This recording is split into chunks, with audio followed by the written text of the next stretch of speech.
Hello दोस्तों, मैं अजय सिंह आप सभी का स्वागत करता हूँ tricky maths by Ajay sir channel में। आप लोग उम्मीद करता हूँ अच्छे होंगे, सब लोग पढ़ रहे होंगे, बढ़िया तैयारी चल रही होगी क्योंकि पुलिस के एग्ज़ाम के लिए ज़्यादा समय बचा नहीं है, थोड़ा सा ही समय बचा है। आप जितना कर सकते हैं उतना अच्छा से अच्छा कर लीजिए। दोस्तों बताना चाहूँगा, ये मेरा tricky maths by Ajay sir नाम से चैनल है जिसका लोगो ये है।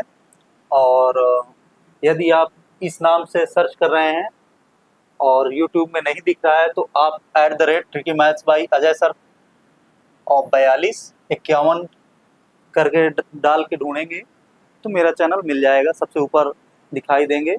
मेरा आज ये चौथा वीडियो है और इसमें मैं लेकर आया हूँ बहुत ही अच्छे अच्छे क्वेश्चंस आप लोगों के लिए, जिसको आप सॉल्व करेंगे तो लगेगा कि हाँ हम सॉल्व कर रहे हैं क्वेश्चन। बहुत ही आसान तरीके से सॉल्व कराऊंगा यहाँ पे।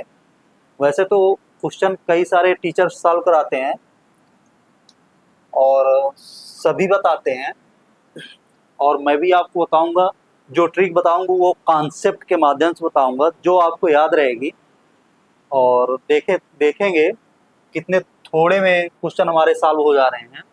और दोस्तों मैं आप लोगों से यही कहूँगा कि मेरे चैनल्स को सब्सक्राइब करें, लाइक शेयर ज़रूर करें।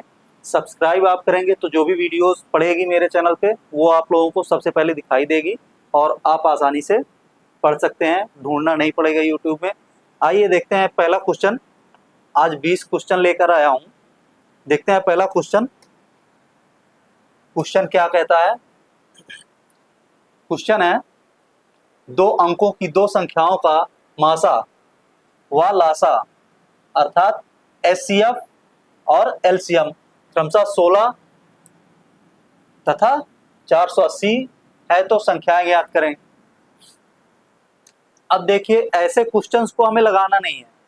अगर कोई संख्या दी होती फिर ये दिया होता तो हम दूसरी संख्या प्राप्त कर सकते थे, उसको लगाते। अब इसको लगाने के लिए सबसे पहले हम ये देखेंगे, जो हमारा एचसीएफ होता है, एचसीएफ दोनों संख्याओं में इंक्लूड होता है। जो दोनों संख्याएं होती हैं उसमें ये शामिल होता है। तो देखेंगे जो संख्या हमारी 16 से कट जाएगी वही संख्या आंसर होगी। और फिर उसको भी चेक करने के लिए, अगर दो संख्याएं हमारी 16 से कट जा रही हैं, दो संख्याओं का पेयर 16 से कट जा रहा है, तो उनको भी हम क्या करेंगे, एलसीएम से करके देखेंगे। अगर एलसीएम पूरा पूरा कट जाएगा तो वही संख्या हमारी आंसर होगी। देख लेते हैं कैसे करते हैं हम लोग। 16 दिया हुआ है, 16 से अगर हम भाग करेंगे पहले ऑप्शन में तो 40 नहीं कटेगा, तो ये तो कैंसिल हो गई। अब दूसरा देखेंगे, 16 का भाग 60 में करेंगे तो नहीं कटेगा। 16 का भाग हम 64 में करेंगे तो ये आसानी से चला जाएगा। और 80 में करेंगे तो 80 में भी चला जाएगा, तो इसको हम मान सकते हैं। अब दूसरी वाली भी देख लें। 16 का यदि हम 80 में करेंगे तो 80 में चला जाएगा, और 16 का यदि हम 96 में करेंगे तो 96 में चला जाएगा। अब ये दो का दोनों ऑप्शन क्या कर रहे हैं, टैली कर रहे हैं, दोनों ऑप्शन मिल रहे हैं। अब इसको केवल हम इस पे टैली करा के इसको आंसर नहीं कह सकते, तीसरे वाले चौथे वाले को भी देख लेंगे। अब देखते हैं, ये तो मिल रहा है। दूसरी कंडीशन क्या है इस पे, ये जो 480 एलसीएम दिया हुआ है, 480 एलसीएम, जो हमारा एलसीएम होता है वो दोनों संख्याओं से कटता है। तो इसको हम अब देख लेते हैं। 64 80 है, 80 से तो ये कट जाएगा, सीधा सीधा कट जाएगा। 80 से काट देंगे, कट जाएगा।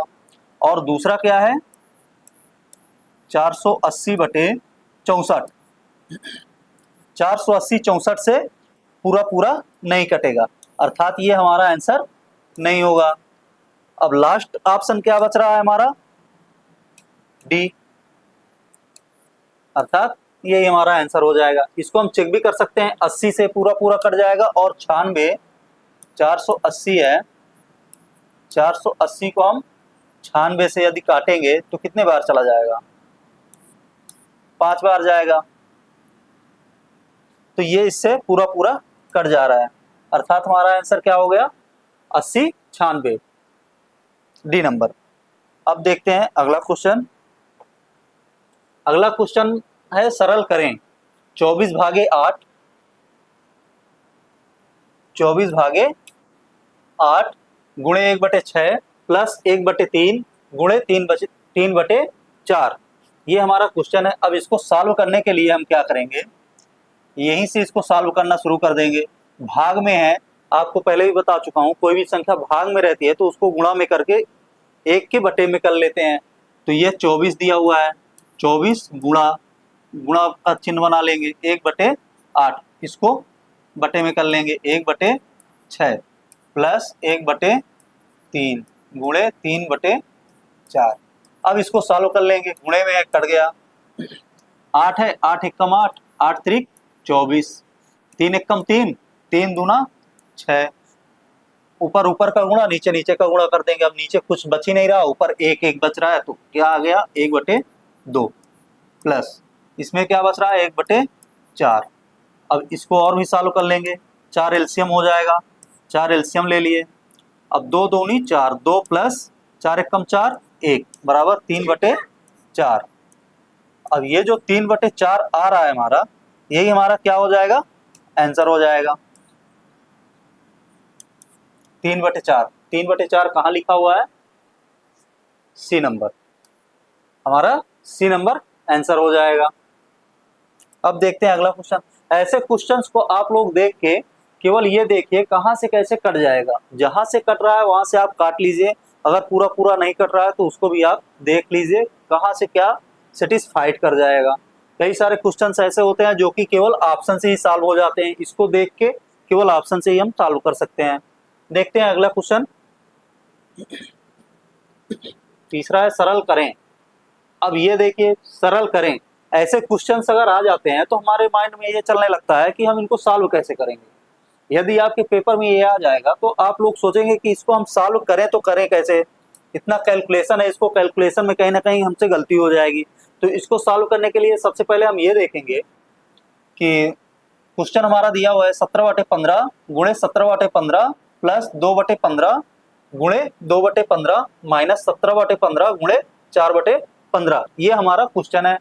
तो अब इसको हम करेंगे कैसे, इसको हम बना सकते हैं कि ये जो है 17/15 गुणे 17/15, तो इसको हम कर सकते हैं 17/15 का होल स्क्वायर, 2 बार लिखा है स्क्वायर कर लेंगे, प्लस अब 2/15 2 बार है, 2/15 कर लेंगे, इसका भी वर्क कर लेंगे, माइनस यहाँ पे 4 दिया हुआ है और क्वेश्चन में क्या दिया हुआ है 2, तो इसको हम क्या लिख सकते हैं 2 गुणे 2।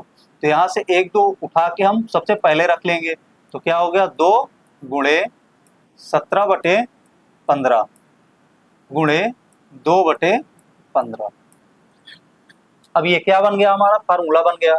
ये क्या मान लिए, इसको a है, इसको मान लिया b है, तो क्या बनेगा formula a² plus b² minus 2ab बराबर क्या हो जाएगा a माइनस b का होल स्क्वायर। तो ऐसे सॉल्व करेंगे, a के स्थान पे क्या रखेंगे 17/15,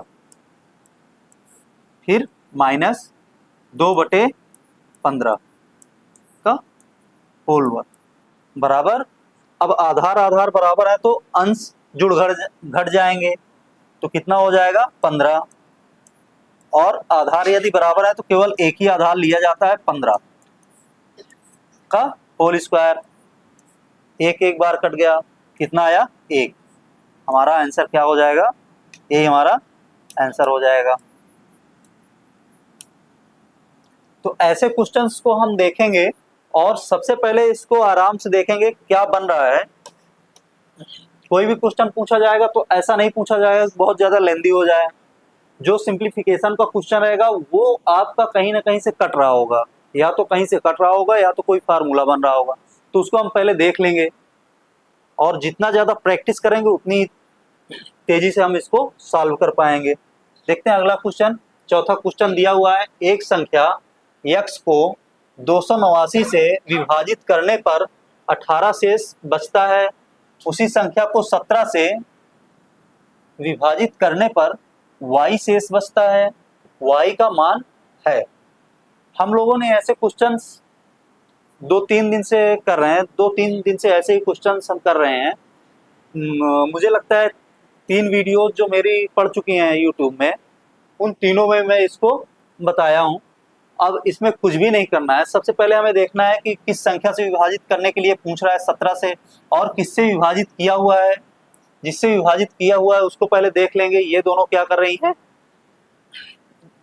मतलब जिससे हमें विभाजित करना है और जिससे हम विभाजित कर चुके हैं, ये दोनों एक दूसरे की गुणज होंगी। मतलब एक संख्या से दूसरी संख्या पूरी पूरी कट जाएगी, इस तरीके से होंगी। तो ये तो हो गया। अब जो इसका शेष फल बच रहा है 18, 18 जितना भी शेष फल बचेगा, जो भी शेष फल बचेगा, और जिस संख्या से हमें भाग करना है संख्या में, उस संख्या से हम शेष फल में भाग कर देंगे। संख्या नहीं पता है, शेष फल में हम भाग कर देंगे।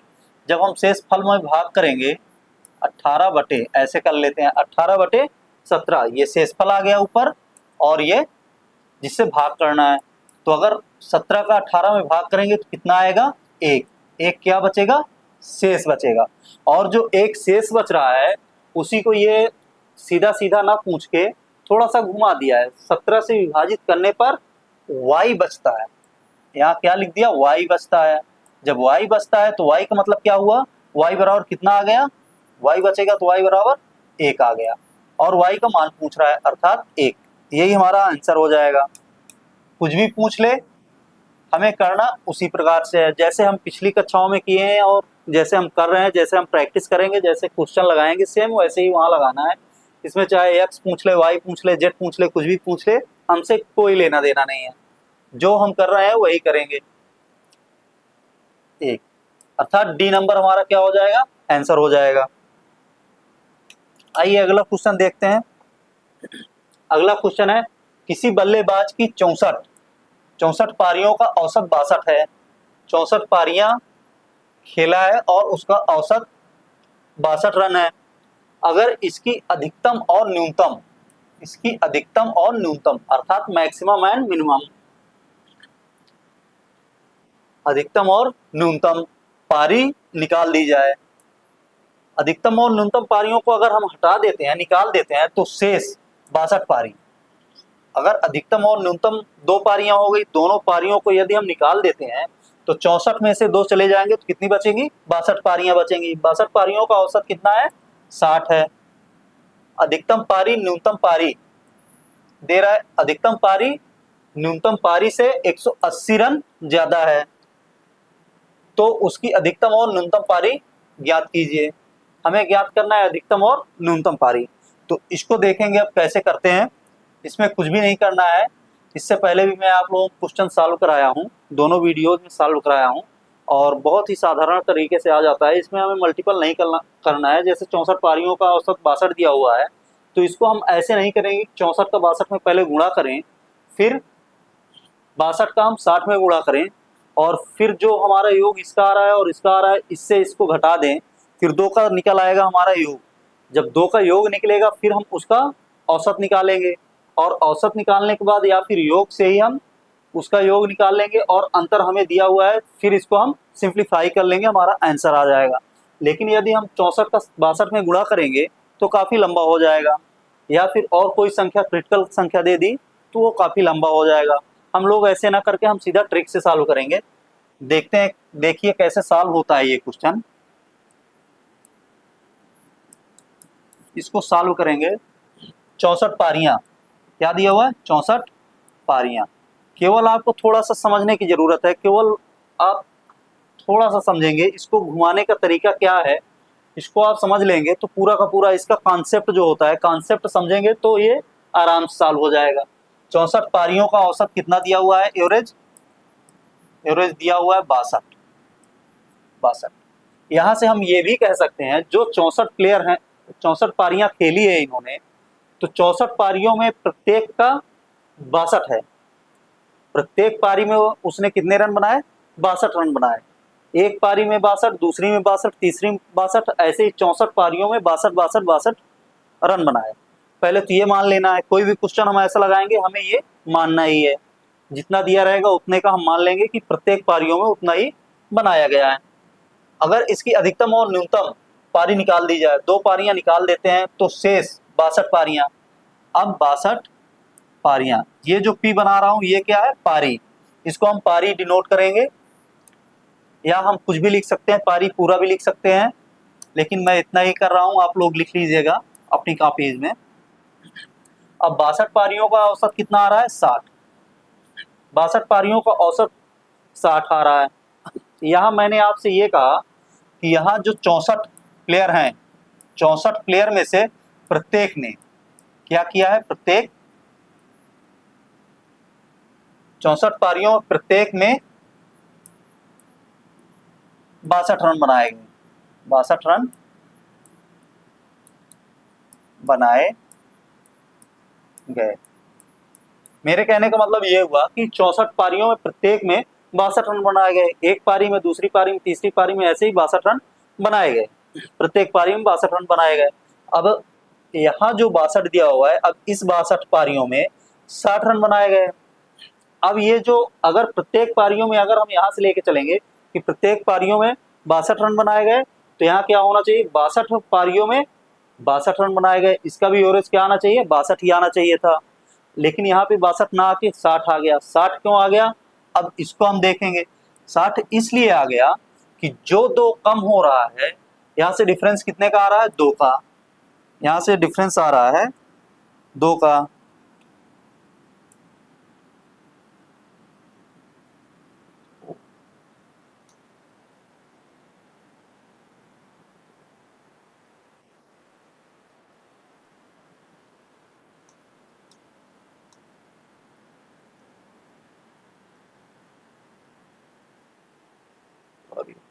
कहाँ गया ये?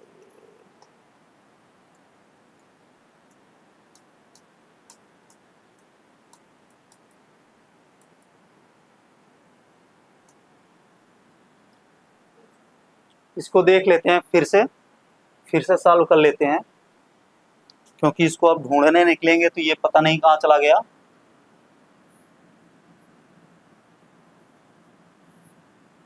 ये थोड़ा सा टेक्निकल इशू आ गया है, इसको हम एक बार फिर से देख लेंगे शुरुआत से। हमने कहाँ तक पढ़ा था, इसको देख लेते हैं। 64 पारियों में कितने बनाए गए, 62, और 62 पारियों में कितने बनाए गए, 60। और इसमें मैं आपको बता चुका हूँ, इन दोनों का डिफरेंस आ गया 2 का। इसमें बता चुका हूँ कि 64 पारियों में, 64 में प्रत्येक पारी में माना, यहाँ मान लेते हैं अपने माइंड में, एक ऐसे ही मान लेते हैं कि 64 में प्रत्येक पारी में 62 रन बनाए गए, 62 रन बनाए गए, 62 रन बनाए गए। यदि 62 रन बनाए गए प्रत्येक पारी में, तो यहाँ 62 का एवरेज भी क्या आना चाहिए, 62 ही आना चाहिए, क्योंकि 62 प्रत्येक पारी में बनाए गए तो 62 पारी में 62 ही बनाए जाएंगे। लेकिन 2 का डिफरेंस आ रहा है। 2 का डिफरेंस क्यों आ रहा है ये मैं आपको बता रहा हूँ। अधिकतम पारी और न्यूनतम पारी को हटा दिया गया है। यहाँ से जो अधिकतम पारी हटा दी गई है, तो जितना कम ज्यादा आएगा उसको हम क्या, किस पे लगाएंगे, जो पारियां हट गई हैं या जो पारियों को हम ब्रेक कर दिए हैं, बाहर कर दिए हैं, उन्हीं में हम ऐड करेंगे। क्यों ऐड करेंगे, क्योंकि यहाँ जो कमी आ रही है वो 2 पारियों के हटने के कारण ही आ रही है। तो हम देखेंगे कितनी कमी आ रही है, 2 का एवरेज में आ रहा है, लेकिन 62 पारियां हैं तो 62 का मल्टीप्लाई कर देंगे। तो 62 पारियों में अगर 2 की कमी आ रही है तो इसको हम मल्टीप्लाई करेंगे तो कितना आ जाएगा, बराबर ये आ जाएगा 6 दूना 12, 124। ये कितना आ गया टोटल, 124। अब 62 पारियों में 2 का अंतर आ रहा है, तो ये कितना टोटल आ गया, 124। 124 ये वो रन है जो अधिकतम और न्यूनतम पारियों में बनाए गए वो रन हैं। और इसमें ये तो इसका हो गया 62 पारियों का। अब इस पे देख लेते हैं, 2 पारियां इसमें भी बची हुई हैं, क्योंकि 62 तो निकल गया, इससे निकल गया, 2 पारियां इसमें बची हुई हैं। जो 2 पारियां बची हुई हैं वो कितने की बची हुई हैं, 62 की। तो इसको भी क्या कर लेंगे, यहाँ पे प्लस कर लेंगे। यहाँ 62 प्लस 62, 2 पारियां इसकी 62 की हो गई, और जो 60 पारियां खेला है, सॉरी 62 पारियां खेला है, वो 60 रन एवरेज बनाया है। एवरेज कितने का बनाया है? 60 रन का, और जो 2 बच रहा है उसका ये योग हो गया। तो टोटल इसको कर लेंगे, अब टोटल कितना आएगा ये देख लेंगे हम। 2 2 4 हो गया, और इसके स्थान पे हम क्या रख सकते हैं, इसको नीचे सॉल्व कर लेते हैं। 2 2 4 हो गया, और 6 दूना 12, 124 प्लस 124 बराबर कितना हो गया? 8 हो गया।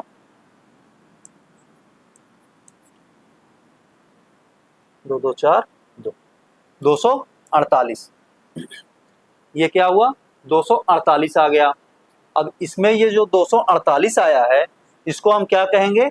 ये क्या आया है? दोनों का योग। दोनों का किनका योग? ये आया है न्यूनतम पारी का और मैक्सिमम पारी का।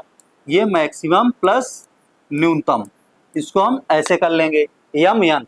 इसको मैक्सिमम बोल देंगे, इसको न्यूनतम बोल देंगे, क्योंकि मैक्सिमम और मिनिमम होता है। अगर यम रखेंगे तो कंफ्यूज हो जाएंगे। तो मैक्सिमम हो गया और ये न्यूनतम हो गया, और ये जो पारियों का योग आ गया है, ये इन दोनों का योग आ गया। अब इसको हम सॉल्व करेंगे, यम प्लस एन। ये बात समझ में आ गई आपको? तो बस इतना ही करना है। एक बार आप समझ लेंगे इसका कॉन्सेप्ट, तो आपको बार बार बताने की जरूरत नहीं पड़ेगी, आप स्वयं से ही कर जाएंगे। कई सारे क्वेश्चंस इसमें मिलते हैं, सेम टाइप के मिलते हैं, आप लोग इसको अप्लाई करके जरूर देखिएगा। केवल एक लाइन का क्वेश्चन बनता है इससे, और कुछ भी नहीं करना होता है, बस थोड़ा सा कॉन्सेप्ट इसका समझना होता है बस। इसको देख लेते हैं कितना आया, 248। अब इसमें क्या कह रहा है? अधिकतम पारी और न्यूनतम पारी में डिफरेंस कितने का है? 180 का अंतर है। न्यूनतम पारी में कितने का? 180 का। जी, अब ये माइनस में है, इसको ऐड कर देंगे तो कितना आ गया?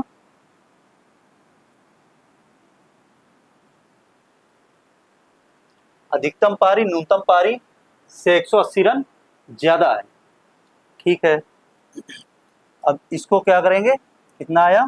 8 आ गया, 8 4 12 आ गया, 3 1 4 आ गया। अब इसको 2 है, 2 से कैंसिल करेंगे तो कितना आ जाएगा? ये 2 दूनी 4, 2 1 कम 2, 2 चौके 8, 214। तो मैक्सिमम पारी हमारी कितनी आ गई? 214। ये आ गई मैक्सिमम पारी। अब मिनिमम पारी निकालना है। सबसे पहले हम मैक्सिमम ही देख लेते हैं, किसमें दिया हुआ है? केवल एक में दिया हुआ है। जो एक में दिया हुआ है, यहीं से हम क्या कर देंगे? आंसर कर देंगे। ये हमारा आंसर हो जाएगा, सी नंबर आंसर हो जाएगा। अब मैक्सिमम पारी को अगर हम सॉल्व भी करना चाहते हैं और भी सॉल्व करना चाहते हैं तो क्या करेंगे? मैक्सिमम पारी को हम पहले वाले समीकरण में रख देंगे, इस पे रख देंगे मैक्सिमम का। अब ये मैक्सिमम है, उधर जाएगा तो माइनस हो जाएगा, तो एन बराबर क्या निकल आएगा? माइनस करने पे यहीं से हम माइनस कर लेते हैं, यहां कर लेते हैं 248। 248 माइनस 214, 214 बराबर कितना आ गया? 4 आ गया। अब ये आ गया 3 आ गया, 2 2 कैंसिल, अर्थात 34। ये इसका आ जाएगा न्यूनतम। यही हमारा आंसर हो जाएगा। इसमें कुछ नहीं करना, केवल कॉन्सेप्ट आपको देखना है, ध्यान करना है बस। आइए अगला क्वेश्चन देखते हैं। अगला क्वेश्चन कह रहा है कोई धन 12 साल में 8 गुना हो जाता है। 12 साल में 8 गुना हो जाता है, इस धनराशि को 16 गुना होने में कितना समय लगेगा? ऐसे क्वेश्चंस हम लोग कर चुके हैं, पहले भी कर चुके हैं, मुझे लगता है तीनों वीडियो में हम लोग किए हैं ऐसे क्वेश्चंस। लेकिन अगर हम उस तरीके से करेंगे, केवल इस पे भी कॉन्सेप्ट है, थोड़ा सा कॉन्सेप्ट है, वो कॉन्सेप्ट क्या है ये हम समझेंगे। वहाँ आप लोगों को बताया गया है, मेरे द्वारा ही बताया गया है कि समान समय में समान गुना धन बढ़ता है। बात सही है, लेकिन आप यहाँ अगर सोचेंगे कि हम ऐसे अप्लाई कर लें, जैसे 12 साल में 8 गुना, 12 साल में अगर हम 8 गुना बढ़ा दिए इसको, आप देखिएगा 12 गुना यदि हम इसको बढ़ा दिए, 12 साल में 8 गुना बढ़ा दिए, तो अब अगले 12 साल में कितना हो जाएगा? अगले 12 साल में ये कितना हो जाएगा, फिर 8 गुना बढ़ेगा तो कितना हो जाएगा, 64 गुना। तो 16 गुना हमें कहीं मिला ही नहीं, इसमें 16 गुना हमें कहीं नहीं मिला। तो सबसे पहले हम देखेंगे कि हमारा कॉन्सेप्ट क्या है। समान समय में समान गुना बढ़ता है। अब समान समय में समान गुना बढ़ता है तो उसको बढ़ाने के लिए क्या करेंगे, एक से हम क्या करेंगे, दो गुना कर दिए, 2 गुना बढ़ा है, फिर इसका भी 2 गुना कर दिए, 2 गुना बढ़ रहा है, 4 हो गया, फिर इसका भी 2 गुना कर दिए, 8 हो गया। सबसे पहले हम ये कर लेंगे, 8 हो गया, फिर इसका भी 2 गुना कर दिए, कितना हो जाएगा, 16। अब इसमें हमें क्या मिल गया, 16। अब इसको हम देखेंगे कि 8 क्या कह रहा है, 8 गुना होने में 12 साल लग जाता है। तो 8 गुना तक हम ऐसे जाएंगे, इतने इतने साल का डिवाइड करेंगे कि बराबर साल आए और 12 साल मिल जाएंगे। तो यहाँ पे 4 साल, इसको 4 साल, फिर यहाँ पे क्या होगा, 4 साल, क्योंकि समान समय में समान गुना बढ़ रहा है, 4 साल, फिर यहाँ पे क्या हो गया, 4 साल। हमें क्या मिल गया, 4 4 8 4 12, 12 साल मिल गया और 8 गुना मिल गया। जब यहाँ 4 4 चल रहा है तो यहाँ भी क्या होगा, 4 साल। तो इसको हम कह सकते हैं कि 16 गुना होने में कितना समय लग जाएगा, 4 4 8 4 12 4 16, बराबर कितना समय लग गया, 16 साल। 16 साल, यही हमारा आंसर हो जाएगा।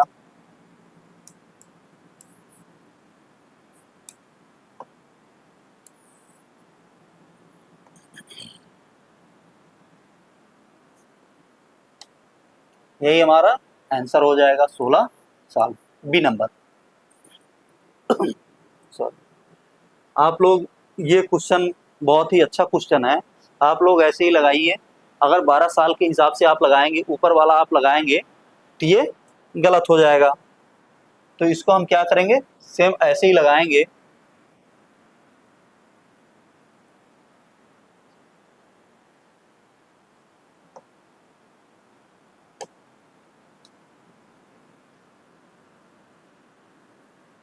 आप लोग इसको पुश करके आप इसको देख लीजिएगा, ये क्वेश्चन कहीं से डिलीट हो जा रहा है,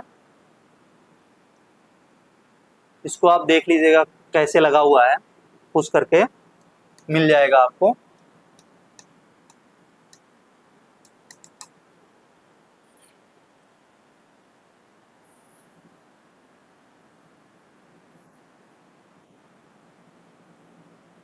इसको आप पुश करके देख लीजिएगा, इसका आंसर तो आ ही चुका है।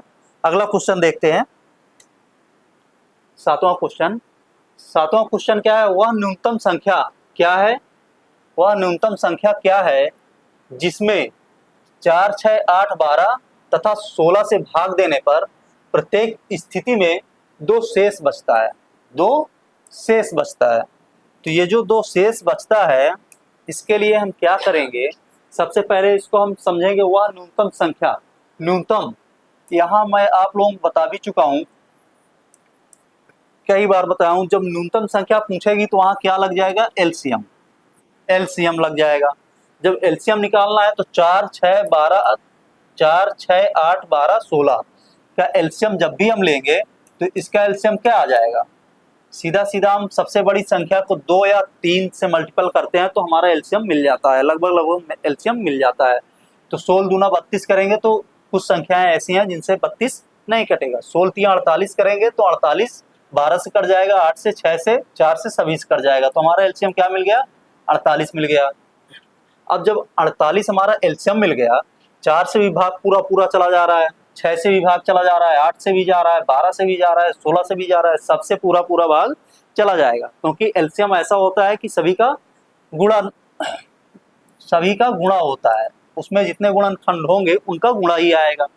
अब ये क्या है, 48, 48 में सभी का भाग चला जा रहा है, और 48 में यदि जो 2 शेष बच रहा है उसको हम ऐड कर दें तो टोटल क्या हो जाएगा, 50।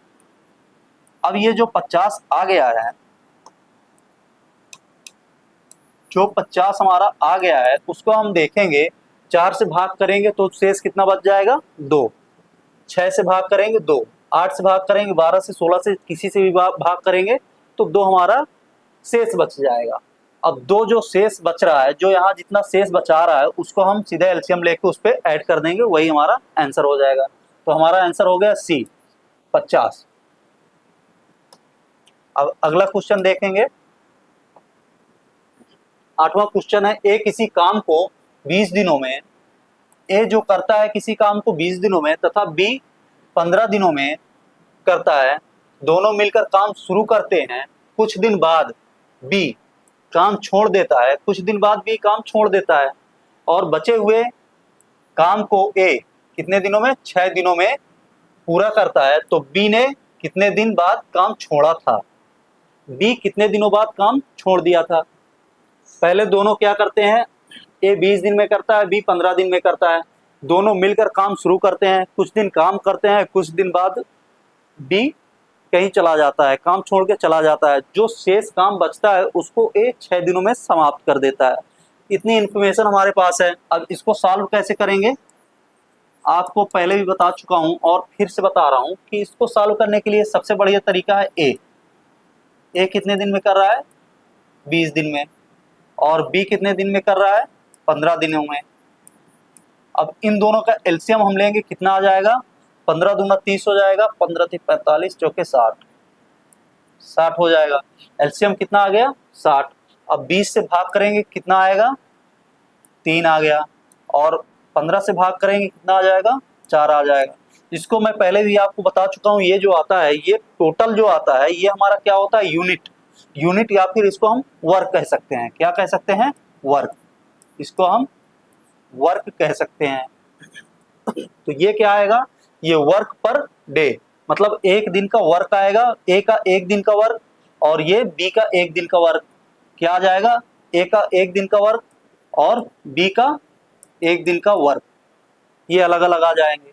तो इसको अब हम देखेंगे, ए प्लस बी, ए और बी पर डे एक दिन में दोनों मिलकर कितना काम करते हैं, 7।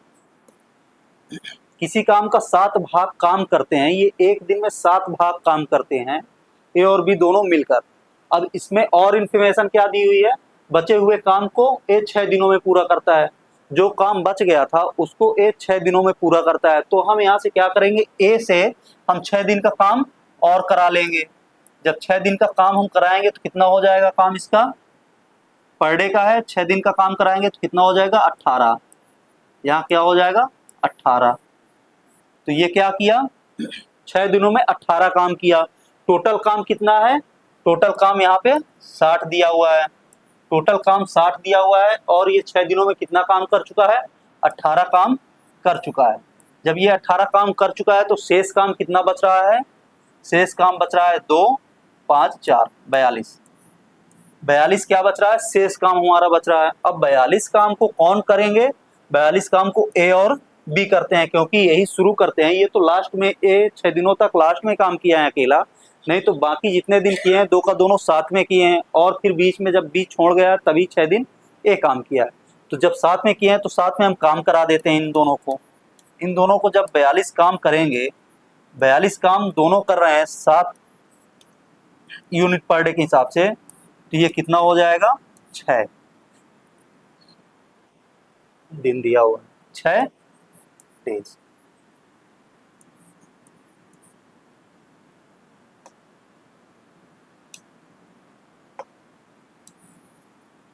यही हमारा आंसर हो जाएगा। अब इसको आपको समझना इस प्रकार है कि ए और बी कुछ दिन तक तो काम करते ही हैं, लास्ट में 6 दिन ए अकेला काम किया है, तो 6 दिन का ए का अकेला काम जो भी किया है 6 दिनों तक उसको हम निकाल दिए, बच कितना गया, 42 काम बच गया। 42 काम में ए और बी दोनों मिलकर काम किए हैं शुरुआत में, जितने दिन ए किया है 42 काम में जितने दिन ए किया है उतने दिन बी भी किया है। तो 7 यूनिट पर डे के हिसाब से कर रहे हैं, तो 7 यूनिट 42 काम को 7 यूनिट पर डे के हिसाब से अगर करेगा तो 6 दिनों में करेंगे ये दोनों, तो 6 दिनों बाद क्या करता है, बी छोड़ देता है। यही हमारा आंसर हो जाता है। इसमें क्या है, बी।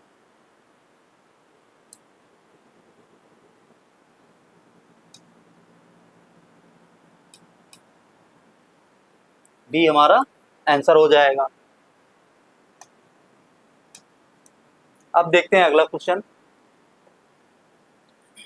एक स्कूल में केवल 3 कक्षाएं हैं।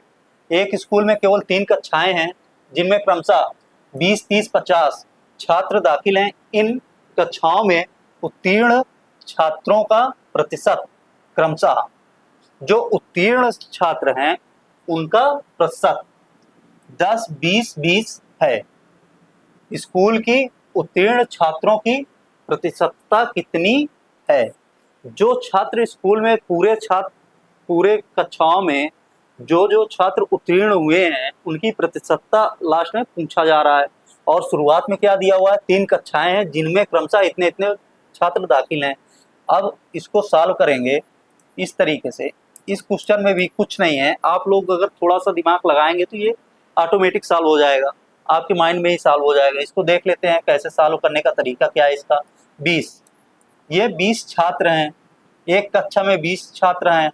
अब कहता है कक्षा के उत्तीर्ण छात्रों का प्रतिशत क्रमशः 10%, 10 है, 20 है और 20 है। कक्षा के उत्तीर्ण छात्रों का प्रतिशत दिया हुआ है, प्रतिशत क्रमशः 10, 20, 20 है, तो 10% है, 10%, इसको हम निकाल लेंगे। फिर दूसरा वाला क्या कह रहा है, दूसरा पार्ट में कर लेते हैं।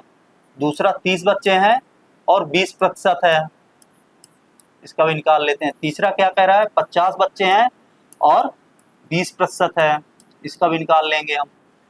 0 से 0, 0 से 0 कैंसिल आउट, 0, 0, 0, 0, 0, 0, ये कट गया। तो इसमें बचा क्या, 2, इसमें क्या बच गया, 6, इसमें क्या बच गया, 10। तो टोटल कितना हो गया? ये जो आया है ये छात्र आए हुए हैं।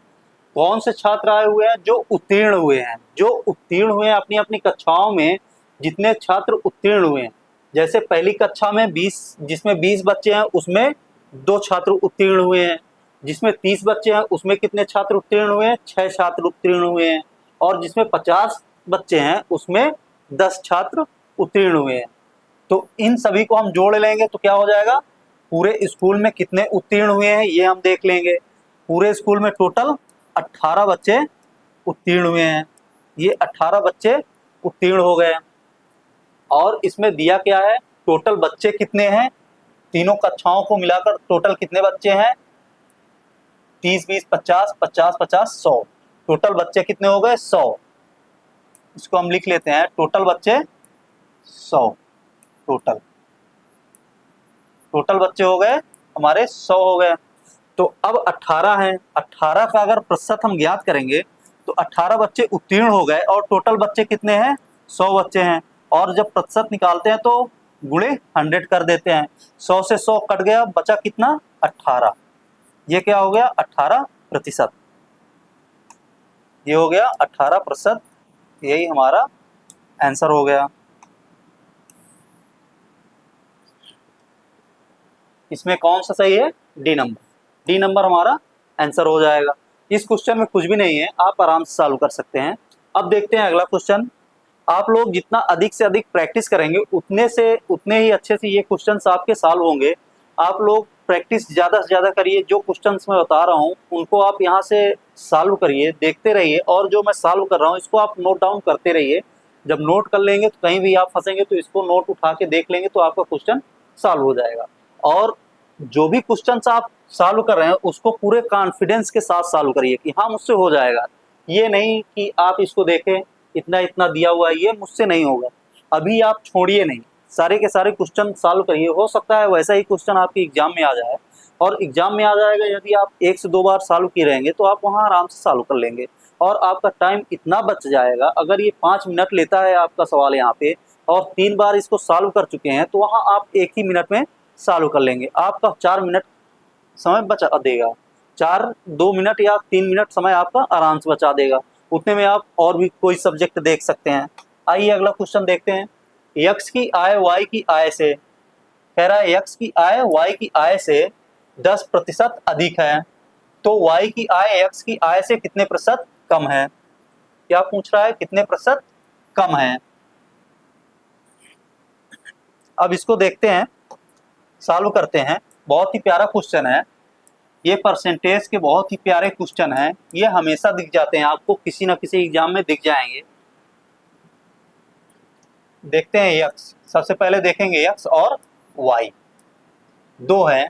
अब यक्स क्या कह रहा है, यक्स की आय वाई की आय से 10% कम है। जब परसेंटेज की बात हम करते हैं तो टोटल हमारा क्या होता है कि 100% होता है। 100% होता है, जितना अधिक या कम करेंगे हम 100 के आसपास करेंगे, अगर कम करना होगा 100 से करेंगे और अधिक करना है तो 100 पे अधिक करेंगे। तो क्या कह रहा है, 10% अधिक है। कौन अधिक है, यक्स की आय, यक्स की आय 10% अधिक है, 10% अधिक कर दिए। वाई की आय से, वाई की आय कितनी है 100, वाई की आय मान लिए 100 है और एक्स की आय कितनी हो गई 10% अधिक कर दिए। अब दोनों का डिफरेंस कितना आ रहा है 10 का, अर्थात वाई एक्स से कितना कम है 10 कम है। तो 10 कम है, वाई 10 कम है किससे, यक्स से। कह रहा वाई की आय यक्स की आय से कितना प्रतिशत कम है। अब जब भी आप लोग ऐसे क्वेश्चन सॉल्व करिए तो आप लोग कभी कभी कंफ्यूज हो जाते होंगे, जो हमारे नए छात्र हैं, जो हमारे नए विद्यार्थी भाई हैं, वो कंफ्यूज हो जाते हैं कि हम इस पे नीचे रखें तो रखें क्या बटे में। तो बटे में रखने के लिए सबसे बढ़िया तरीका मैं आपको बता रहा हूँ, जिससे पूछा जाए, जिससे कंपैरिजन की जाए, उसी को हम नीचे रख देंगे। या तो आप ये देख लीजिए कि जिसके आगे काकी दे दिया जाए, लास्ट में काकी दे दिया जाए, उसी को हम नीचे रखेंगे। जैसे वाई की आय, वाई की आय हो गई, ये वाई की आय हो गई।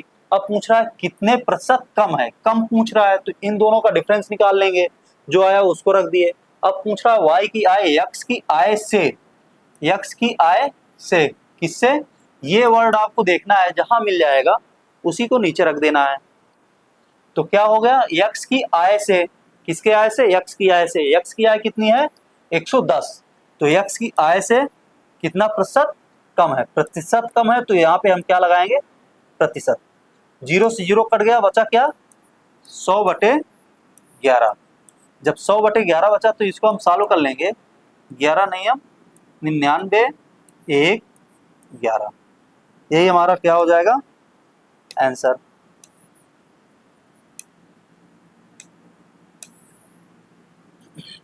नौ सही 1/11, 9 सही 1/11%, अर्थात सी नंबर हमारा सही है। इतना ही परसेंट हो जाएगा, परसेंट लगा लीजिएगा आप, क्योंकि परसेंट में बात कर रहा है तो परसेंट लगा लीजिएगा, इतना परसेंट। ये हमारे 10 सवाल हो गए, अभी 10 हमारे और भी बाकी हैं। और मैं आप लोगों से एक बार फिर से कहना चाहूँगा, अगर आप हमारे चैनल को देख रहे हैं और प्रॉपर वॉच कर रहे हैं, या फिर आप वॉच करने के शौकीन हैं, देख रहे हैं, बढ़िया कंटेंट आपको मिल रहा है, तो आप लोग हमारे चैनल को सब्सक्राइब करें। और जितने लोग आपके चाहने वाले हों या फिर तैयारी करने वाले हों, सबको आप बताइए और सब लोग सब्सक्राइब करें और देखते रहें। अच्छे अच्छे वीडियोस मिलेंगे आपको, अच्छे अच्छे कंटेंट मिलेंगे। अभी तो ये मेरा केवल प्रैक्टिस बैच चल रहा है पुलिस के लिए, एसएससी जीडी के लिए और सुपर टेट और एसएससी बैंक, एसएससी रेलवे, इन सब के लिए, वनडे एग्जाम्स के लिए अभी ये मेरा प्रैक्टिस सेट चल रहा है।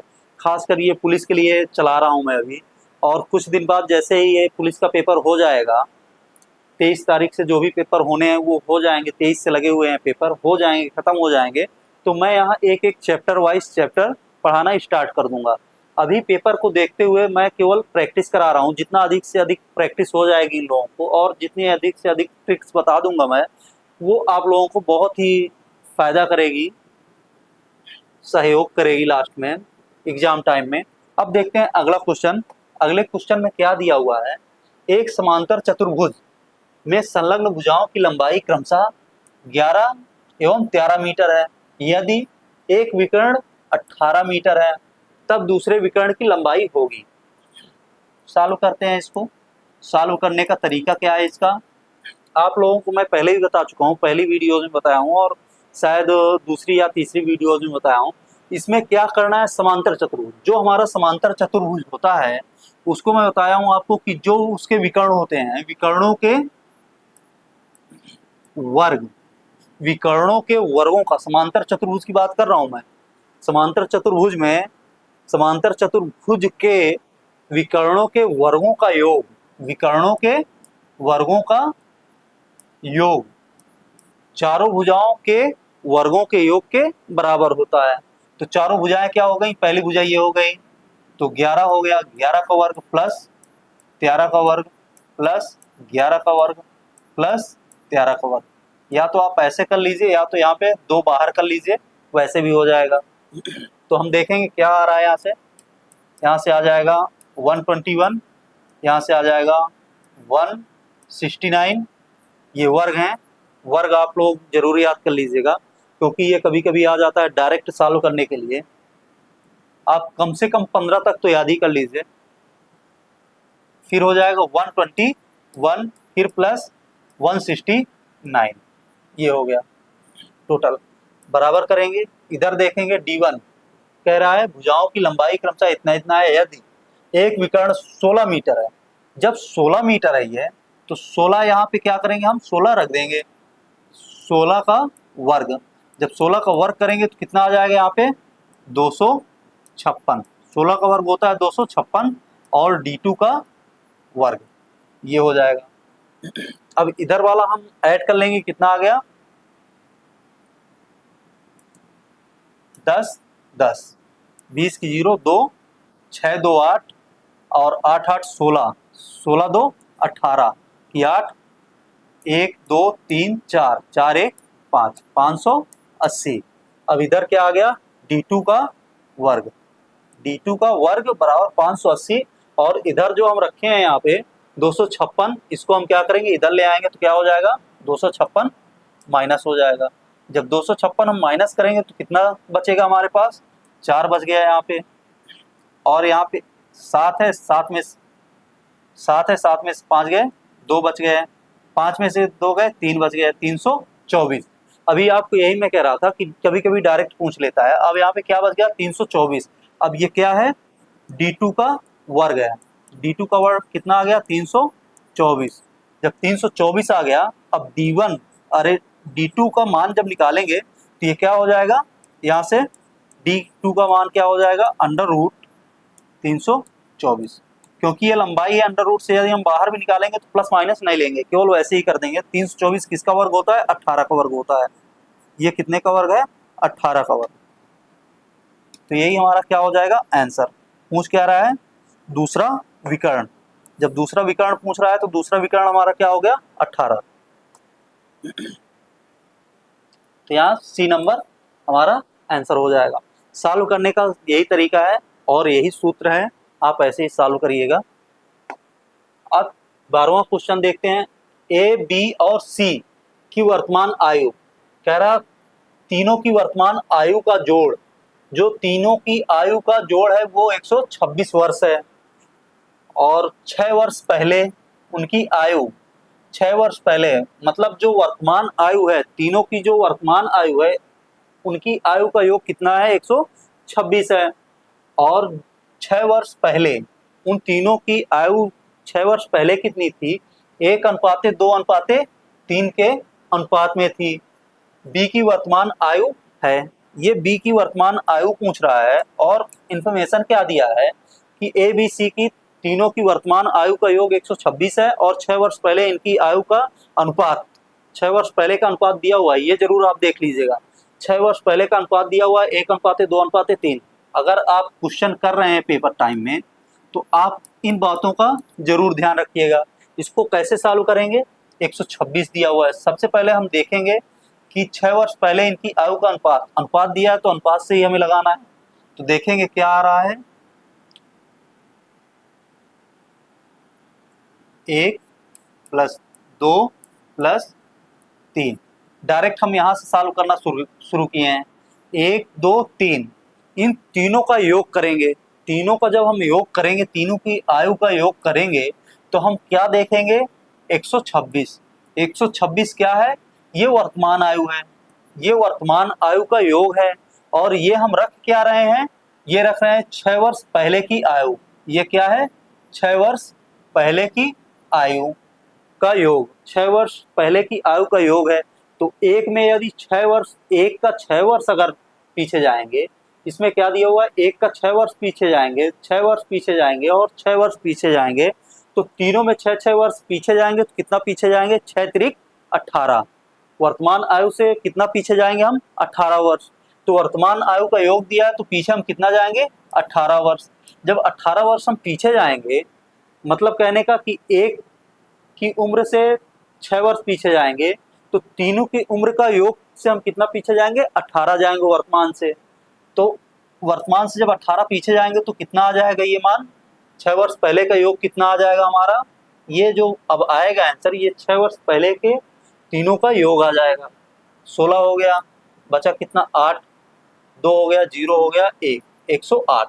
ये 108 वर्ष जो आया है, ये तीनों का ए बी सी का 3 वर्ष, ए बी सी का 6 वर्ष पहले की आयु का योग आ गया है 108 वर्ष। अब यदि 6 वर्ष पहले का योग आ गया है तो इसमें हम देखेंगे कितना हमारा टोटल योग बन रहा है? 3 3 6, 6 में कितना बन रहा है? 108, क्योंकि ये 6 वर्ष पहले का आ गया है और 6 वर्ष पहले का ये भी योग है। दोनों को बराबर करेंगे तो 6 में कितना बन रहा है? 108। अब यहाँ पे क्या दिया हुआ है? पूछ किसका रहा है? बी का। बी का कितना दिया हुआ है? 2। जब बी का 2 दिया हुआ है तो हम क्या करेंगे? 2 से हम निकालेंगे तो कितना हो जाएगा? 108 गुणे 2/6। ये भाग में चला जाएगा और जिसका हम निकालेंगे वो गुणे में रहेगा। तो अब इसको काटेंगे, 2 1 कम 2, 2 3 6, 3 1 कम 3, 3 3 का 9, 3 6 18, अर्थात कितना हो गया? 36। ये हमारा हो गया 36 वर्ष। ये 36 वर्ष क्या आया है? बी की उम्र आई है। बी की कब की उम्र है ये भी देख लेते हैं। बी की 6 वर्ष पहले की उम्र। बी की 6 वर्ष पहले की उम्र क्या है? 36 वर्ष। क्या ये 6 वर्ष पहले की उम्र? 36 वर्ष। अब पूछ क्या रहा है? वर्तमान उम्र पूछ रहा है। जब वर्तमान उम्र पूछ रहा है, 6 वर्ष पहले की उम्र क्या आ गई? 36 वर्ष। अब वर्तमान उम्र पूछ रहा है तो वर्तमान उम्र क्या हो जाएगी?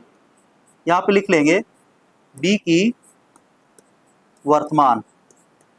वर्तमान उम्र बराबर 36, 6 वर्ष पहले की उम्र प्लस, जब 6 वर्ष पहले की है तो कितना आगे आया है? 6 वर्ष ही अभी आया है, तो कितना हो जाएगा? टोटल 42 वर्ष। कितना हो गया? 42 वर्ष। यही हमारा क्या हो जाएगा? आंसर हो जाएगा। देखेंगे 42 कहाँ पे दिया हुआ है? Answer number C. अब देखेंगे अगला क्वेश्चन, इसको आप नोट डाउन करते जाइएगा, आप आराम से रोक कर इसको नोट कर लीजिएगा। 13वां क्वेश्चन। 13 क्वेश्चन हमारा क्या कह रहा है, इसको भी देखेंगे। ऐसे क्वेश्चंस आप लोग कर चुके हैं पहले भी, पहले की क्लासेस में आप लोग कर चुके हैं। अनुक्रम दिया हुआ है। अनुक्रम क्या दिया हुआ है?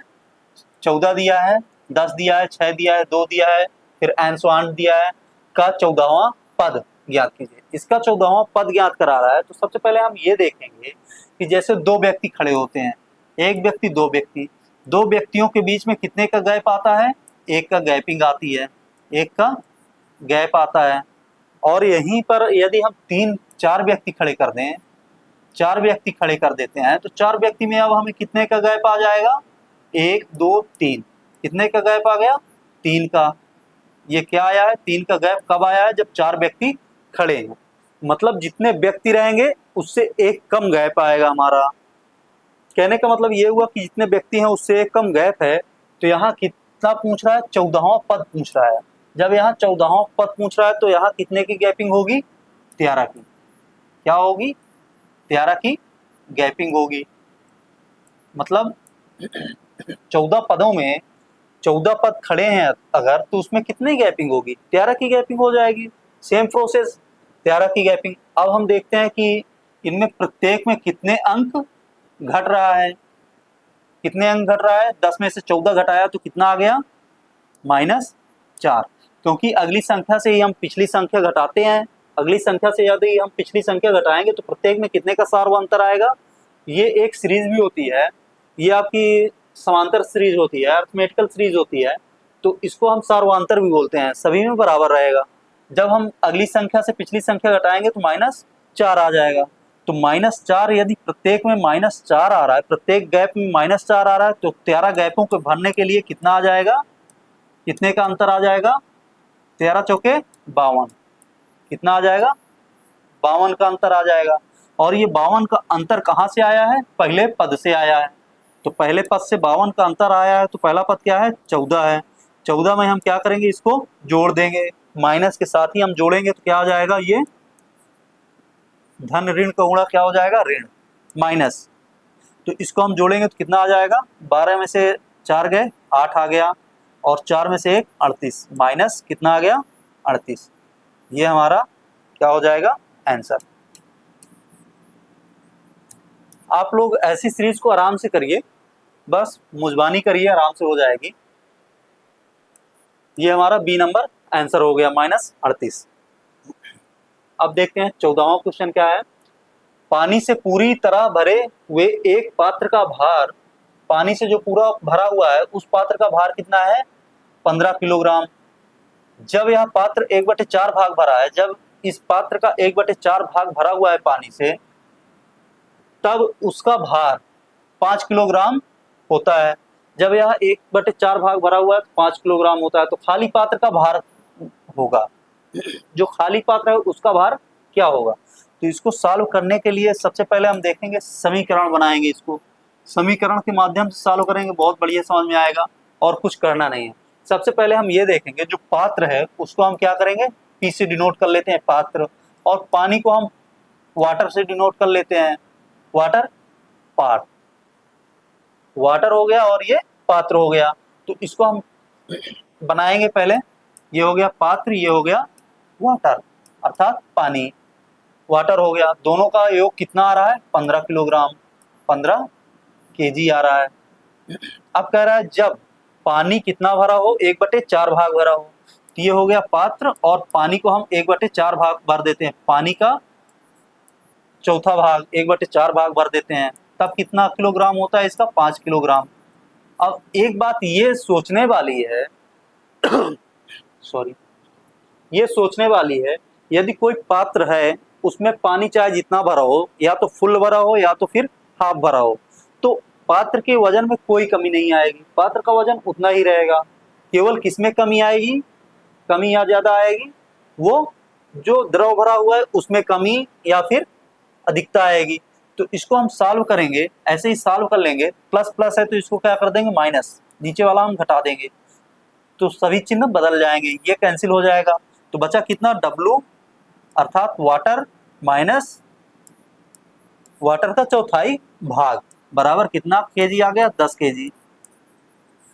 अब इसको घटाएंगे क्यों, ये भी देख लीजिए, क्योंकि यहाँ पात्र का भार बराबर है और यहाँ भी पात्र का भार बराबर ही है। तो इस पे हम छेड़खानी नहीं करेंगे कि 2 का मल्टीप्लाई करें या फिर ये करें वो करें, कुछ नहीं करना है, पात्र का भार बराबर है। तो यहाँ से हम इसको निकाल देंगे, तो पानी बच गया। अब इसको सॉल्व करेंगे, कितना आ जाएगा, आप एलसीएम लेके इसको सीधा सॉल्व करिए तो आ जाएगा ये 3/4। एलसीएम लेंगे, इसके बटे 1 है तो 4 का मल्टीप्लाई होगा, 1 ये है तो 4 में से 1 गया 3, 3 वाटर बराबर 10 केजी। अब यहाँ से W बराबर यदि हम निकालेंगे तो W बराबर हमारा क्या निकलेगा, 40/3।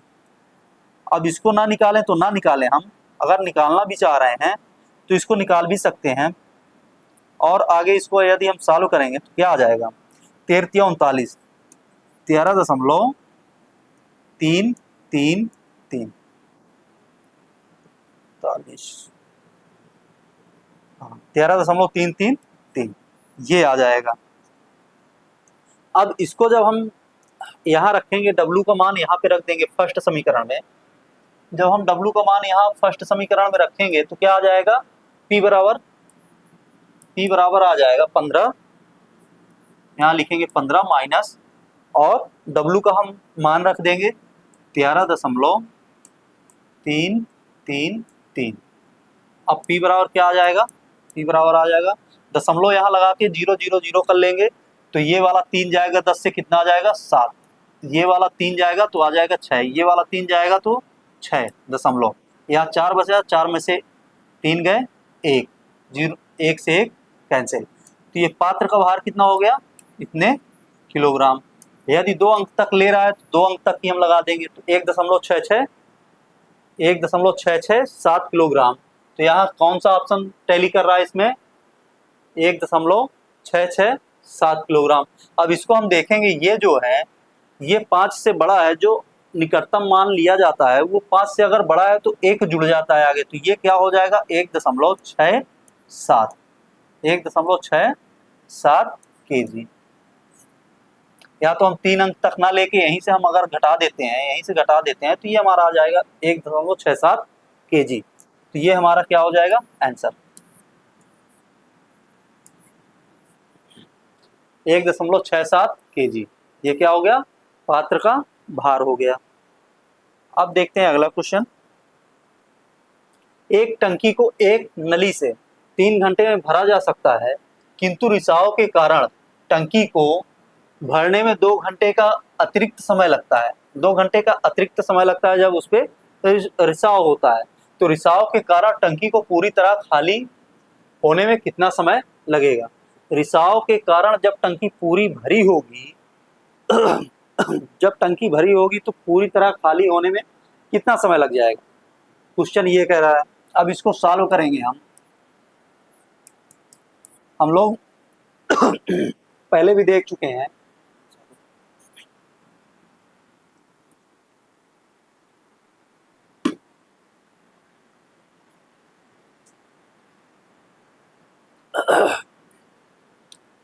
इसको हम पहले भी देख चुके हैं। जैसे टंकी का है और पानी का है, जब रिसाव होगा तो उसमें एक लीक पाइप जरूर होगा। लीक पाइप के बारे में हम बात करते हैं, देखते हैं। ए क्या करता है, 3 घंटे में भरता है, 3 घंटे में भरता है। अब कह क्या रहा है, रिसाव के कारण टंकी को, एक उसमें रिसाव है जिसमें टंकी को भरने में 2 घंटे का अतिरिक्त समय लगता है। इधर से 3 ए भी चल रहा है और जो बी पाइप है, कोई बी पाइप है जो रिसाव कर रहा है, जो बाहर निकाल रहा है पानी को, दोनों को चालू करने में कितना भर जाता है, टंकी को भरने में कितना समय लग जाता है, 2 घंटे अतिरिक्त लग जाते हैं। तो ए भी चल रहा है और बी भी चल रहा है, जो निकल रहा है पानी, तो कितना लग जाता है, 2 घंटे अतिरिक्त का मतलब 5 घंटे, इसको 5 घंटे लग जाते हैं। अब ये क्या है, बी नंबर क्या है, लीक्ड पाइप। लीक्ड पाइप का मतलब लीकेज है, अर्थात ये पानी बाहर फेंक रहा है, रिसाव कर रहा है और ये पानी टंकी में भर रहा है, ये कहने का मतलब है। अब दोनों का क्या करेंगे, यहाँ भी एलसीएम लेंगे, कितना आ जाएगा, 15 आ जाएगा एलसीएम, इसका 15 एलसीएम आ जाएगा। अब इधर सॉल्व करेंगे तो कितना आ जाएगा, 3 से भाग करेंगे 5 आ जाएगा। इधर सॉल्व करेंगे इसको तो यहाँ पे 3 आ जाएगा। अब इसको हम देखेंगे ए प्लस बी, ये लीक्ड है तो एल लगा देते हैं इस पे, तो पता रहेगा लीकेज पाइप है। अगर लीक पाइप का माइनस में भी आंसर आ रहा है, माइनस में भी इसका मान आ रहा है, तो उसको हम ये मान लेते हैं कि लीक पाइप है, मतलब ये पानी बाहर कर रहा है टंकी से, और इससे माइनस से कोई फर्क नहीं पड़ता, केवल ये दिखाने के लिए लगाया गया है माइनस कि ये पानी बाहर कर रहा है, भर नहीं रहा है, ये पानी निकासी कर रहा है। अब इसका क्या आ गया, 3। अब ये 3 क्या आया है, 3 जो आया है इस पे जैसे कहा जाता है कि 15 घंटा आया है, 15 घंटा, इतने घंटे 15 पार्ट आया है। ये क्या आया, 15 पार्ट भरेगा, ठीक है। कोई टंकी है उसका पार्ट बना लिया गया है, जो 15 पार्ट बनाए गए हैं, फुल तक क्या बनाए गए हैं, 15 पार्ट, तो 15 पार्ट वो भर रहा है। और ए कितना पार्ट भर रहा है, 1 घंटे में 5 पार्ट भर रहा है, और ए प्लस बी कितना भर पा रहे हैं, 3 पार्ट प्रति घंटा भर पा रहे हैं। तो इसको हम देखेंगे 3 पार्ट प्रति घंटा भर रहे हैं, तो इसमें क्या करेंगे, ए की वैल्यू तो हमें पता ही है, तो ए की वैल्यू हम रख देंगे 5, प्लस बी लीक्ड करके, और क्या करेंगे, 3 आ रहा है तो 3 इधर कर लेंगे, तो बी लीकेज का क्या कर लेंगे, बी लीकेज का 3 माइनस 5 बराबर -2। ये जो माइनस आ गया, इसको मैं आपको पहले ही बता चुका हूं कि अगर माइनस आ रहा है तो वो केवल ये दर्शाएगा कि ये निकासी पाइप लगा हुआ है, अर्थात लीक कर रहा है, लीकेज पाइप है, तो ये हो जाएगा 2। माइनस से हमारा कोई लेना देना नहीं, माइनस को हम हटा के ही रखेंगे। तो बी क्या कर रहा है, 2 घंटे में खाली कर देगा, 2 घंटे में खाली करेगा, क्या खाली करेगा, 2 पार्ट प्रति घंटा के हिसाब से पानी बाहर निकाल रहा है, 2 पार्ट प्रति घंटे के हिसाब से पानी बाहर निकाल रहा है और टोटल पार्ट कितना है, 15 पार्ट है। तो 15 पार्ट खाली करने में बी को कितना समय लग जाएगा, बी को कितना समय लगेगा, 15 पार्ट खाली करने में, वो भी प्रति घंटे के हिसाब से 2 पार्ट खाली कर रहा है। तो कितना लग जाएगा इसको, बी को, ये हो जाएगा 7 दूनी 14 हो गया, 1/2। ये क्या हो गया, घंटा, आवर्स लिख देते हैं, यही हमारा आंसर हो जाएगा।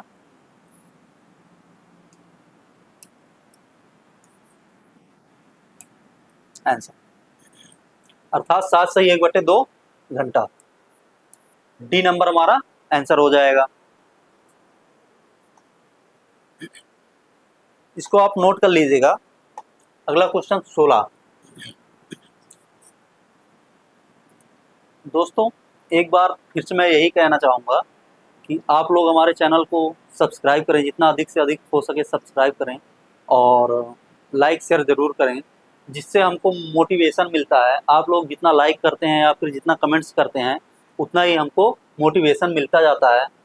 तो आप लोगों से मैं यही कहूँगा कि आप लोग हमारे चैनल को सब्सक्राइब करें और शेयर करें, और जितना अधिक से अधिक हो सकता है उतना अधिक से अधिक आप इन क्वेश्चनों को देख के अदर क्वेश्चन, जो क्वेश्चन और हैं उन पे आप प्रैक्टिस करिए। जो प्रैक्टिस में अगर आपको नहीं आता आप कमेंट सेक्शन में डाल सकते हैं, क्वेश्चन लिख के डाल सकते हैं, मैं आपको यहाँ पे वही क्वेश्चन उठा के आपको सॉल्व करा दूंगा, आराम से सॉल्व हो जाएगा। आइए देखते हैं अगला क्वेश्चन। मेहनत आप लोगों को करनी है और रिजल्ट भी आप लोगों का ही आना है, तो आप लोग मेहनत करने से मत चूकिए, क्योंकि वैकेंसीज हमारी बहुत ज़्यादा हैं, 60,244 वैकेंसी हैं। उसमें जो थोड़ा थोड़ा सा भी पढ़ता जाएगा उसका हो जाएगा। किसी दिन मैं आपको बताऊंगा कट ऑफ, लगभग कट ऑफ कितनी जाएगी। एक वीडियो मैं इसका अलग से बना के डालूंगा कि हमारी कट ऑफ कितनी जाएगी, लगभग कट ऑफ कितनी जाएगी, कितने क्वेश्चन पे हम सिक्योर रहेंगे। तो उस हिसाब से आप पढ़ाई करिए। जो मैथ है, मैथ में ज़्यादा से ज़्यादा आपके छूटने भी चाहिए तो 1 या 2 क्वेश्चन छूटने चाहिए, नहीं तो आपके दोनों क्वेश्चन भी नहीं छूटने चाहिए। अगर जितना आ रही है मैथ, 18 क्वेश्चन 17 क्वेश्चन या फिर किसी में 20 क्वेश्चन यदि मिल रहा है तो उसको हमें 20 का 20 कर लेने हैं मैथ के। और जो मेंटल अभिरुचि वाले क्वेश्चन आ रहे हैं रीजनिंग में, वो भी आपके बहुत अच्छे से हो जा रहे हैं। और हिंदी ऐसा सब्जेक्ट है, हिंदी में अगर आप पूरा करेंगे तो पूरे में पूरा करके चले आएंगे। और रीजनिंग में अगर आप पूरे में से 1 या 2 क्वेश्चन छोड़ रहे हैं तो भी बहुत अच्छी बात है। मैथ अगर पूरी हो जा रही तो आपकी जीएस बचती है, जीएस में अगर आप 50% भी कर ले रहे हैं तो आपके सिलेक्शन को कोई नहीं रोक सकता है, कोई रोकेगा ही नहीं। आप जनरल फाइट करके निकल जाएंगे। ओबीसी के हैं या फिर एससी एसटी हैं तो आप जनरल फाइट कर जाएंगे, और जनरल वाले हैं तो वो तो निकल ही जाएंगे। आप देखिए अगला क्वेश्चन। यदि रुपया 851 को 1/2 अनुपाते 2/3 अनुपाते 3/4 के अनुपात में 3 भागों में विभाजित किया जाता है, 3 भागों में विभाजित किया जाता है तो पहला भाग है। अब इसको हम सबसे पहले क्या करेंगे, सीधा अनुपात में बना लेंगे, क्योंकि ये बटे में है या फिर भिन्न में है तो इसको हम अनुपात में बना लेंगे सीधा सीधा। तो यहाँ पे क्या करेंगे, बटे में क्या है, 2 है 3 है 4 है, तो इनका एलसीएम ले लेंगे, क्या आ जाएगा 12। जब 12 आ जाएगा ये एलसीएम, तो इसको हम क्या करेंगे, 2 का भाग करेंगे, 6 आ गया तो ऊपर आ गया 6। और अनुपाते दूसरे में क्या आ जाएगा, 3 चौके 12 4 दूना 8 आ गया। फिर अनुपाते 4 3 12 3 त्रिके 9 आ गया। अब ये आ गया अनुपात, तो इसको हम एलसीएम को अब कर देते हैं बाहर। तो ये हमारा आ गया फ्रेश अनुपात। जब इतना अनुपात आ गया तो इसको ऐड कर लेंगे। कितना अनुपात आ रहा है ये, 9 8 15 8 23, 9 6 15 8 23, 23 टोटल कितना आ गया 23। अब इसमें क्या क्या आ रहा है, अनुपात में 3 भागों में विभाजित किया जाता है तो पहला भाग है। अब पहले भाग को हमें ज्ञात करना है, अर्थात 6 को हमें ज्ञात करना है। अब इस पे क्या आ रहा है 23, और टोटल दिया कितना है रुपया 851, 851 दिया हुआ है, और टोटल हमारा कितना आ रहा है, अनुपात 23 आ रहा है। और ज्ञात किसको करना है, पहले को। जब पहले को ज्ञात करना है तो जितना भी रुपया दिया हुआ उसमें टोटल से भाग करेंगे और जिसका निकालना होगा उसका हम गुणा कर देंगे, तो बराबर ये हमारा आंसर आ जाएगा। अब इसको आप लोग काटिएगा।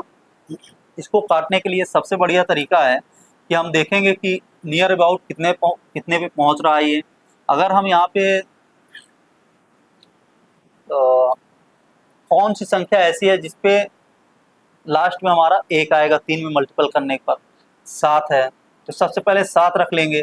अब देखेंगे पूरी की पूरी संख्या का नियर अबाउट कितना पहुंच रहा है मल्टीप्लाई करने पे।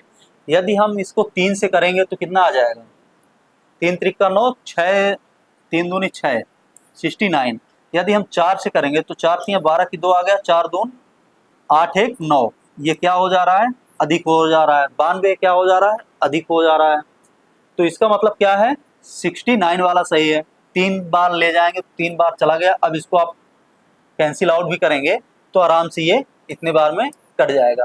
तो कितना आ गया ये 37, यहाँ लिखते हैं इसको 37 इंटू 6 बराबर 2 आ गया, और 6 त्रिक 18, 18 4 22, ये आ गया 222। यही हमारा क्या हो जाएगा, आंसर हो जाएगा। 222 हमारा क्या हो जाएगा, आंसर हो जाएगा। आपको ऐसे ही लगाना है। आइए अगला क्वेश्चन देखते हैं, क्योंकि काफ़ी समय हो रहा है और बहुत लंबी वीडियो जा रही है, तो इसको थोड़ा तेजी के साथ चालू करेंगे। यदि मोहन 20 किलोमीटर प्रति घंटे की गति से 20 किलोमीटर प्रति घंटे की गति से दौड़ता है तो उसे 500 मीटर की दूरी तय करने में कितने मिनट लगेंगे, कितने मिनट लगेंगे। पूछ किस में रहा है, मिनट में, और दिया किस में है, किलोमीटर प्रति घंटा में दिया है। तो सबसे पहले इसको देखेंगे 500 मीटर। 500 मीटर दौड़ रहा है, कितने मिनट लगेंगे। तो सबसे पहले यहाँ पे हम देखेंगे, सॉल्व करेंगे इसको। घंटा, 1 घंटा बराबर 60 मिनट। तो ये क्या दिया हुआ है, 60 मिनट। 60 मिनट में कितना चल रहा है, ये कितना दौड़ रहा है, 20 किलोमीटर। कितना, 20 किलोमीटर। तो 20 किलोमीटर ऐसे लिख लेंगे। अब दिया कितना है यहाँ पे, मीटर में, तो 20 किलोमीटर को मीटर में बदलेंगे तो क्या करेंगे, 1000 से गुणा कर देंगे। तो हम किलोमीटर हटा के क्या कर लेंगे, 1000 गुणा, ये किस में आ जाएगा, मीटर में आ जाएगा, यम में। तो टोटल कितना हो गया ये, 20,000। टोटल हो गया ये 20,000 मीटर। 20,000 मीटर हो गया कितने मिनट में, 60 मिनट में। 60 मिनट, 1 मीटर है 1 मिनट है, इसलिए एक को हिंदी में रखेंगे, एक को इंग्लिश में कर लेंगे, इतने मीटर। अब 20,000 मीटर 60 मिनट में चल रहा है। इसको ऐसे भी हम कर सकते हैं, अगर आपको ऐसे नहीं समझ में आएगा तो आप ऐसे लिख लीजिए, पहले इसको लिख लीजिए 20,000 मीटर कितने मिनट में, 60 मिनट में। ये हो गया, उल्टा कर लिए, उधर का इधर, इधर का उधर। और 500 मीटर का हमें निकालना है। जब 500 मीटर का हमें निकालना है और 20,000 मीटर का दिया हुआ है, तो 60 बटे 20,000, 60 बटे कितना करेंगे, 20,000, और जितने का हम निकाल रहे हैं उसका हम गुणा कर देते हैं। तो 500 का हम गुणा कर देंगे, तो 0 से 0 1 2 कैंसिल हो गए, और 60 वाले 0 से 1 0 और कैंसिल कर देंगे, तो बचा कितना, 20। अब 5 यहाँ बच रहा, 5 यहाँ बच रहा है, 6 यहाँ बच रहा है, तो दोनों का मल्टीप्लाई हो जाएगा 30, अर्थात 30 और 20। जब इतना हो गया तो ये कैंसिल आउट हो जाएगा। बचा कितना यहाँ पे, 3 बटे 2। जब 3 बटे 2 बच गया तो इसको हम क्या कह सकते हैं, 1.5। क्या हो जाएगा, 1.5। ये हमारा क्या हो जाएगा, आंसर। इसको हम क्या कहेंगे, आंसर। यही हमारा हो जाएगा आंसर। कौन सा नंबर सही है, बी नंबर। बी नंबर हमारा आंसर हो जाएगा। अब देखते हैं अगला क्वेश्चन। अब आप लोगों से मैं यही कहूँगा कि ये जो क्वेश्चन मैं करा रहा हूँ बहुत ही अच्छे क्वेश्चन हैं, और ये क्वेश्चन हमेशा पेपर्स में मिल जाता है। ये देखने पे लग रहा है बहुत ज़्यादा हार्ड होगा, बहुत ज़्यादा कठिन है, इसमें कुछ भी नहीं है। ऐसे क्वेश्चंस आप आराम से कर सकते हैं। आप लोग प्रैक्टिस जरूर करिए इसके लिए, और इसको मैं बताऊंगा कि सॉल्व कैसे करते हैं। इसमें कुछ नहीं है, जैसे a बटे बी, यहाँ पे क्या दिया हुआ है, a बटे बी। a बटे बी बराबर क्या दिया हुआ है, 2/5। तो ऐसे क्वेश्चंस को सॉल्व करने के लिए सबसे पहले हम देखेंगे, यहाँ अगर ऊपर नीचे दोनों दिया हुआ है तो क्या करेंगे, सीधा सीधा इसको मान लेंगे, मान। वैसे ऐसे देखें तो हम इसको सीधा सीधा नहीं मान सकते, एक्स वाई या फिर पी के कुछ भी लेंगे, कांस्टेंट इसके साथ लगा के फिर ही मानेंगे। लेकिन हम देखेंगे यहाँ ऊपर भी दिया हुआ है, नीचे भी दिया हुआ है, कोई भी संख्या एक दी हुई है तो हम ऐसे कर सकते हैं। जो प्रारूप बना हुआ है वैसा प्रारूप है तो ऐसे में हम इसको कर लेंगे। तो ए का 2 मान लिए तो 2 यहाँ रखेंगे तो क्या हो जाएगा, ए के स्थान पे 2 दूना 4। ये जो आपका क्वेश्चन लिखा हुआ है ये क्वेश्चन पढ़ देता हूँ, ए स्क्वायर माइनस बी स्क्वायर बटे ए स्क्वायर प्लस बी स्क्वायर। तो ए स्क्वायर का मतलब हो गया 2, ए का मतलब हो गया 2 तो ए स्क्वायर का मतलब हो गया 4, माइनस बी का मतलब हो गया 5 तो बी स्क्वायर का मतलब हो गया 25, फिर बटे ए का मान हो गया 2 तो ए स्क्वायर का 4 प्लस बी का मान 5 तो बी स्क्वायर का 25 बराबर हो गया। अब 25 से 4 घटाएंगे तो कितना हो जाएगा, -21 बटे 29, -21 बटे 29 ही हमारा क्या हो जाएगा, आंसर। आपके इस क्वेश्चन में कुछ भी नहीं था, केवल सोचने लायक था, बस हो गया। आपका ये आंसर सीधा सीधा आ गया, -21 बटे 29। आपका सी नंबर सही है। अब अगला क्वेश्चन देखेंगे, यदि यक्स और स्टार, जो स्टार लगा हुआ है उसको हम देखेंगे कि ये कौन सा चिन्ह लगा हुआ है, इस पे क्या करना होगा हमें। तो स्टार यक्स स्टार वाई बराबर x square plus y square minus x y, ये हमारा क्वेश्चन है। तो इस पे हम देखेंगे 9 स्टार 11, 9 स्टार 11 का मतलब ये हो जाएगा, जैसे हम एक्स को यहाँ तोड़ेंगे वैसे हम पहली संख्या को तोड़ेंगे और जैसे दूसरी संख्या को तोड़ेंगे वैसे ही दूसरी संख्या को तोड़ेंगे।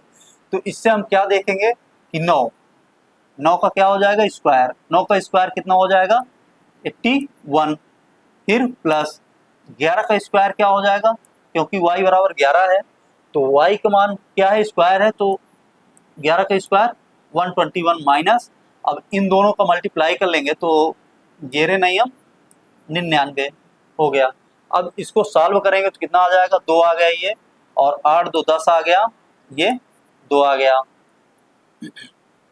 मतलब कितना हो गया 202 माइनस 99। यदि हम घटा देंगे इससे तो कितना आ जाएगा, ये भी देख लेते हैं कितना आ जाएगा इस पे,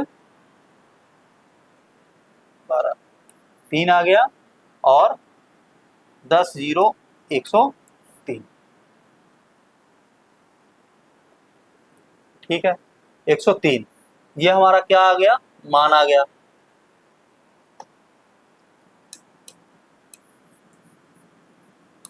एक 103 हमारा आंसर आ जाएगा। इसमें कुछ भी आपको नहीं करना है, बस केवल ऐसे ही सॉल्व कर लेना है। ये जो दिया रहेगा सेम इसी पैटर्न पे इसको भी रख के सॉल्व कर लेना है, यही हमारा आंसर हो जाएगा। आपका आंसर क्या है, बी नंबर। अब अगला क्वेश्चन देखते हैं। अगला क्वेश्चन आपका है, अगला क्वेश्चन क्या कह रहा है, 20वां क्वेश्चन, 40 व्यक्ति प्रतिदिन 15 घंटे कार्य करके, 40 व्यक्ति हैं, टोटल कितने व्यक्ति हैं 40, 15 घंटे कार्य करते हैं, एक कार्य को 75 दिनों में समाप्त करते हैं। जब 40 व्यक्ति 15 घंटे प्रतिदिन काम करते हैं तो 75 दिनों में वो काम समाप्त कर पाते हैं।